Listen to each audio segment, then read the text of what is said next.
اے اللہ ہمارے دلوں کے اندر اب کجی نہ پیدا کیجیے گا. اللہ بچائے جب کجی پیدا ہو جاتی ہے, ٹیڑھ پیدا ہو جاتی ہے, تو اچھا خاصا پڑھا لکھا عالم جو ہے اللہ بچائے وہ بھی گمراہ ہو جاتا ہے.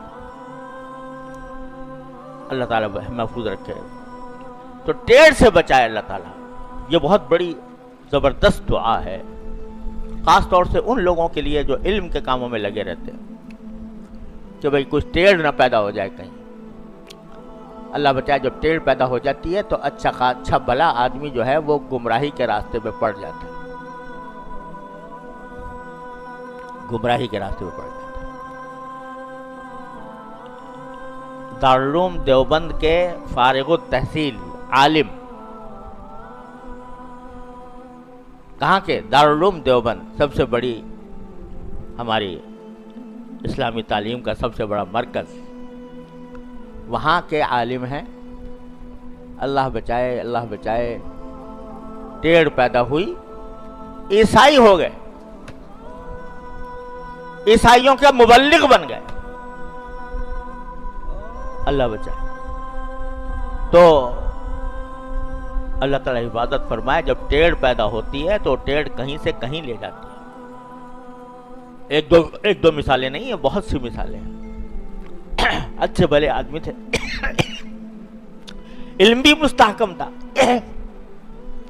لیکن اللہ بچائے ٹیڑھ پیدا ہو گئی اور وہ ٹیڑھ کہیں سے کہیں لے گئی. ہمارے حضرت والد ماجد قدس اللہ تعالیٰ سے روح فرمایا کرتے تھے کہ جب ٹرین ہوتی ہے نا, ٹرین کی لائن ہوتی ہے, ٹرین کی لائنیں جب جدا ہوتی ہیں, دیکھا نا منظر وہ کہ جہاں ٹرین کی لائنیں جو ہے پٹڑی وہ جدا ہو رہی ہوتی ہے, ایک لاہور جا رہی ہے, ایک کوئٹہ جا رہی ہے. تو جہاں جدا ہو رہی ہوتی ہیں وہاں دونوں لائنوں میں کوئی زیادہ فرق نظر نہیں آتا, 1 انچ کا بھی نہیں ہوتا, آدھے انچ کا ہوتا ہے. لیکن جب وہ اس پر چلتا جاتا ہے تو آگے جا کے میلوں کا, سینکڑوں میل کا فرق پڑ جاتا ہے. تو ٹیڑھ اگر تھوڑی سی بھی ہو تو وہ تھوڑی سی ٹیڑھ بھی کسی وقت انسان کو گمراہی کے بڑے طوفان میں مبتلا کر سکتی ہے.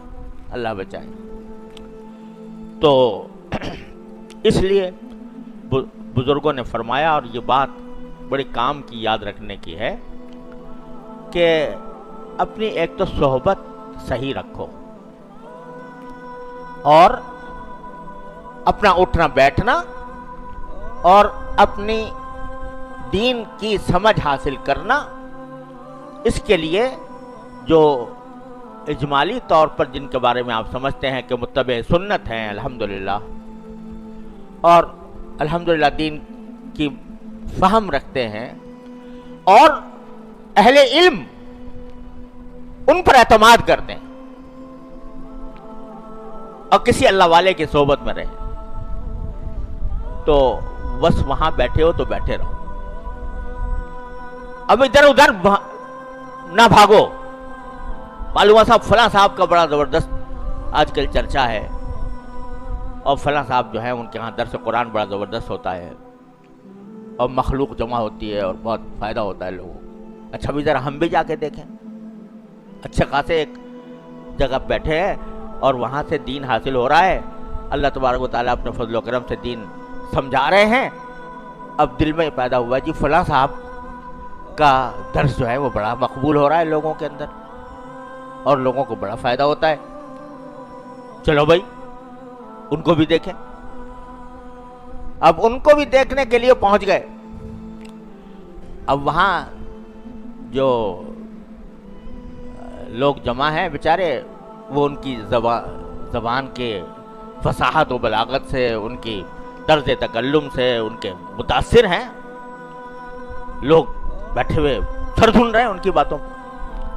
اب کس حد تک صحیح ہے, کس حد تک غلط ہے, اسے جانچنے کا نہ ان کو پتا نہ ان کو پتا. نتیجہ یہ کہ وہاں جا کر ایک ٹیڑھ پیدا ہو گئے. بھائی یہاں تو بڑا مزہ آتا ہے, یہاں پر بہت پبلک آتی ہے اور بڑا مزہ آتا ہے, یار ہم تو غلط جگہ چلے گئے تھے. تو کیا ہوا, پٹڑی بدل گئی, لائن تبدیل ہو گئی. اب وہاں کی باتیں لگنے لگی دل میں، تو کیا ہوا کہ وہ ٹیڑھ ہوتے ہوتے ہوتے ہوتے کہاں سے کہاں پہنچ گئی۔ اس لیے بزرگوں نے فرمایا یک در گیر و محکم گیر، ایک در پکڑو مضبوطی سے پکڑو، اب ادھر ادھر جانے کی ضرورت نہیں۔ اسی لیے کہا گیا، یہاں تک کہ یہ کہا ہے کہ جب آدمی کسی شیخ سے اس کا اصلاحی تعلق ہو جائے، بیعت ہو جائے، تو کسی دوسرے کی مجلسوں میں جانا بھی کچھ اچھا نہیں۔ چلا جائے چلو کوئی بات نہیں، کبھی چلا، گناہ جائز کام نہیں ہے، اگر دوسرا بھی متبع سنت ہے، سب کچھ ہے، لیکن فائدہ نہیں ہوگا۔ فائدہ اسی جگہ ہوگا جہاں کہ جس سے اللہ تعالیٰ نے تعلق جوڑا ہے، فائدہ وہیں ہوگا، اسی جگہ ہوگا۔ اس کو کہتے ہیں تصوف کی اصطلاح میں توحید مطلب،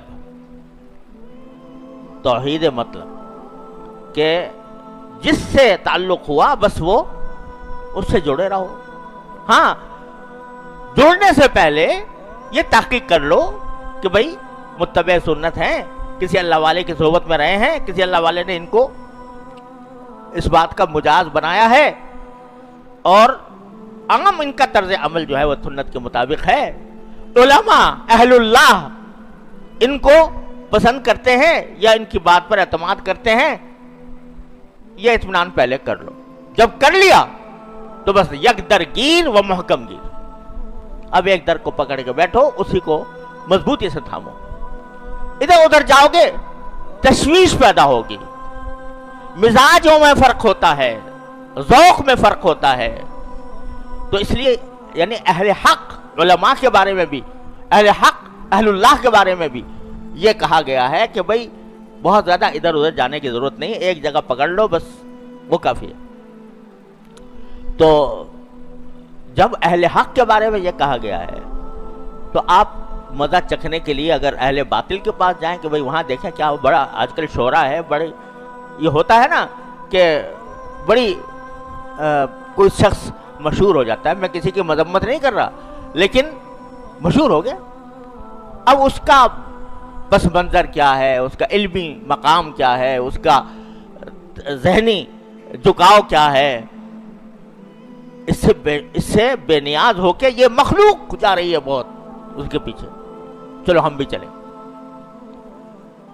تو خوب سمجھ لو، یہ بات بڑی اہم بات عرض کر رہا ہوں کہ محض عام لوگوں کا کسی جگہ پر بڑا زیادہ رجوع ہونا، یہ جو ہے وہ آدمی کے صحیح ہونے کی علامت نہیں ہوتا۔ پتہ نہیں کتنی مخلوق ہے وہ کسی کی وجہ۔ ہمارے حضرات نے یہ فرمایا کہ ایک شہرت وہ ہے جو عام لوگوں میں ہوئی، عوام میں ہوئی، کسی کی عوام کل انعام، ان میں ہو گئی شہرت، یہ بڑے اچھے مقرر ہیں جی، بڑی بہترین بولتے ہیں وغیرہ وغیرہ، علماء میں کوئی خاص اس کا ذکر فکر نہیں۔ تو جو شہرت عوام سے آتی ہے اور پھر رفتہ چل کے علماء تک بھی پہنچ جاتی ہے، اچھا بھائی یہ لوگ پسند کر رہے ہیں، چلو بھائی ہم بھی کچھ نہیں کہتے وغیرہ، تو یہ کچھ علامت نہیں ہوتی حقانیت کی۔ حقانیت کی علامت یہ ہوتی ہے کہ اصل جو شہرت ہے یا اصل مقبولیت ہے وہ پہلے اہل علم میں ہو، اہل اللہ میں ہو، ان کے ذریعے پھر عوام کے اندر آئے۔ تو جہاں آپ دیکھ رہے ہو کہ ایک بہت بڑا مجمع جاتا ہے، تو محض مجمع کا جانا یہ حقانیت کی علامت نہیں۔ یہ دیکھو کہ اہل اللہ، اہل علم بحثت مجموعی اسے پسند کرتے ہیں یا نہیں۔ تو میرے بھائیوں، عرض کرنا کا منشا یہ تھا کہ یہ بڑی خطرناک بات ہے، دل میں ٹیڑھ پیدا ہو جاتا، ربنا لا تزغ قلوبنا۔ تو یہ دعا اس لیے سکھائی گئی ہے کہ کہیں ٹیڑھ نہ ہو جائے پیدا، اور ٹیڑھ ہوتی ہے دو قسم کی۔ اب وقت زیادہ نہیں ہے، انشاءاللہ تفصیل کل اللہ نے چاہا، اللہ نے زندگی دی تو عرض کروں گا کہ ٹیڑھ جو ہے بڑی خطرناک چیز ہے۔ یہ جو میں نے ابھی ذکر کیا آپ سے جس کا، وہ تو ہے فکری ٹیڑھ، سمجھ کی ٹیڑھ،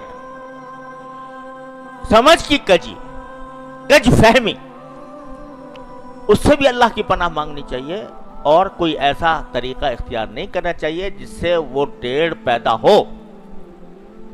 اسی لیے کہا گیا کہ بھائی ادھر ادھر زیادہ نہ جایا کرو، کتابیں بھی پڑھو تو یہ سوچ کے بھائی اچھا خاصا آدمی ہے اور وہ پورا علم نہیں رکھتا، رسوخ فی العلم نہیں ہے، اور کہنا پڑتا ہے اچانک آگے بھائی یہ بھی فلاں مصنف ہیں، ان کے بارے میں بہت لوگوں کے اندر ان کی شہرت ہے کہ یہ بہت اعلیٰ قسم کی باتیں کرتے ہیں، تو چلے دیکھیں تو صحیح۔ اب دیکھیں تو صحیح کرنے میں عقل ہے نہیں، سمجھ ہے نہیں، تمیز ہے نہیں، علم ہے نہیں، اب وہاں دل لبھا گیا، ان کا کوئی جملہ، ان کا کوئی فقرہ جو ہے وہ دل لبھا گیا۔ دل لبھانے کا معنی کیا ہے؟ لائن ٹیڑھی ہو گئی، اور آگے جا کے پتہ نہیں کہاں سے کہاں پہنچے گا آدمی، الیاذ باللہ۔ تو یہ ذائقے چکھنے والی بات نہیں ہے کہ آج اس کا ذائقہ چکھا، کل کو دوسرے کا ذائقہ چکھا، تیسرے کو، ارے ایک مرتبہ اچھی طرح تحقیق کر کے دیکھ لو کون اللہ والا ہے اور کون صحیح علم رکھتا ہے، کون کوئی تمہیں راستہ بتا سکتا ہے۔ ایک مرتبہ اچھی طرح ٹھوک بجا کر دیکھ لو، اس کے بعد ادھر ادھر جانے سے پرہیز کرو، نہ ان کی کتابیں پڑھو، نہ ان کے درس میں جاؤ، نہ ان کے حلقوں میں جاؤ کسی اور کے، تاکہ یکسوئی کے ساتھ تم دین کے راستے پر چلتے رہو۔ وَلَا تَتَّبِعُوا السُّبُلَ فَتَفَرَّقَ بِكُمْ عَنْ سَبِيلِهِ، یہ قرآن کہتا ہے مختلف راستوں کے پیچھے مت جاؤ، تو تمہارے راستہ پر گم ہی ہو جائے گا، بھول جاؤ گے کہاں سے چلے تھے، کہاں پہنچ گئے۔ تو یہ بہت بڑا سبق ہے، جو فکری گمراہی، فکری کجی، اس سے بچنے کے لیے یہ عمل کرے، اور دعا ہر وقت مانگے، ربنا لا تزغ قلوبنا بعد اذ ہدیتنا۔ اے اللہ، پتہ نہیں کتنے لوگوں کے دل کج ہو جاتے ہیں تو کہاں سے کہاں پہنچ جاتے ہیں، ان کے عقائد خراب ہو جاتے ہیں، ان کی فکر خراب ہو جاتی ہے، ان کی سوچ مڑ جاتی ہے۔ اے اللہ ہمیں اس میں داخل نہ فرمائیے۔